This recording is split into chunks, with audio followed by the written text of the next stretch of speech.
All right, what's going on, Hurricanes fans, UAB Blazers fans? This is Jen Someone Six back here again, and today I want to quickly recap the Miami Hurricanes versus the UAB Blazers football game. First day for ACC football. I know UAB played last week and they won their game 45 to 35, I believe. Officially this is kind of week 2 of college football, but this is week 1 for the ACC. Miami Hurricanes were able to take care of business after struggling in the first half. They were able to find their footing in the second half. But I got to give a lot of credit, and I mean a lot of credit, to the UAB Blazers for fighting in this game. I know the Hurricanes were big favorites in this game. UAB fought in the first half. They let it go in the second half, but they were able to fight. So I got to give credit where credit is due to them. But for the Miami Hurricanes, I don't know how Hurricanes fans feel about it. And again, you guys can let me know in the comment section how you guys feel about this game or feel about this team so far.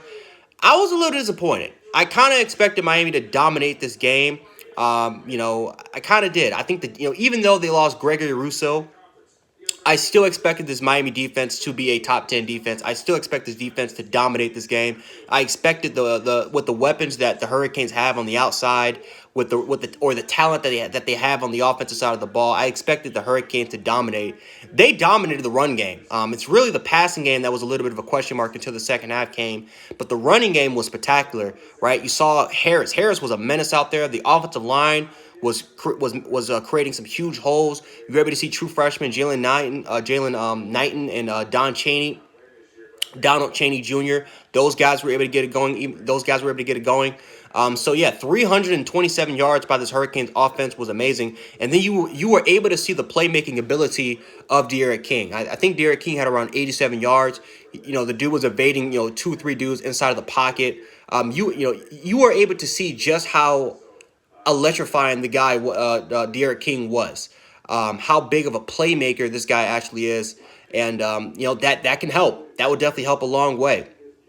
Now the passing game, right? Brevin Jordan, that dude is probably gonna, he's gonna be an All-American, probably a first-round pick next year. But Brevin Jordan was the only notable receiver that kind of popped up here on your screen. There were some missed opportunities by Federer King in this Hurricanes offense, right? But overall wise, I think we got to give the Hurricanes a break. I think as college football fans, we got to give this team a little bit of a break here because, again, limited training camp. No spring ball. So a lot of these guys, Federer King said it. This is his first game. He had limited practice, and you saw it. You kind of saw that rustiness in the passing game from Federer King and in his technique. You kind of saw that all pretty much displayed tonight. Now for Federer King, he got better. You were able to see the improvements in the second half by Federer King, but that is a little bit of a concern if you are a Hurricanes fan, especially when you're going into next week against Louisville.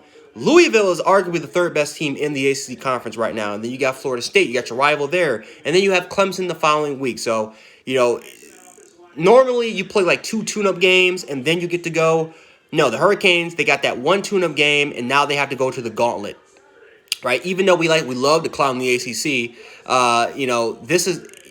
it's conference right away. So it's going to be tough for the Miami Hurricanes.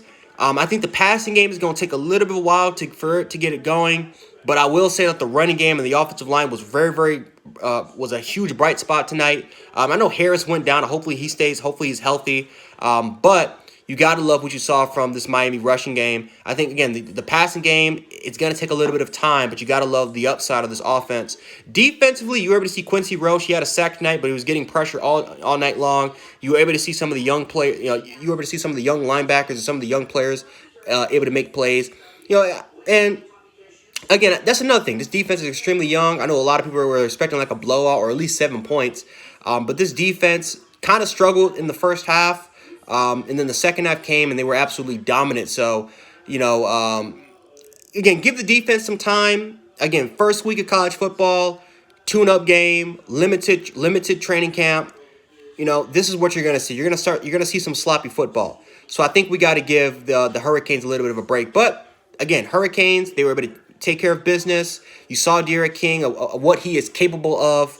Again, that's not his best game. Tonight was not his best game. Obviously, that wasn't he didn't reach his potential in this game. But obviously, Derek King is a playmaker and a guy that can definitely get better in the passing game. And if he does, the Hurricanes can become they could become serious contenders going into potentially going into the following weeks, going against Florida State, the Clemson, the North Carolinas, right? Those type of teams right there. So, Hurricanes fans, let me know how you guys feel about this team so far.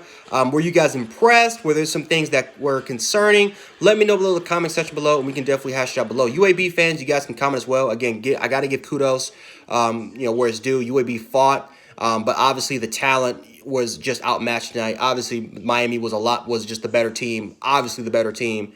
But UAB got to give kudos where it is due. So anyway, Jan716, a.k.a. Jan Sports, and I am out. Peace.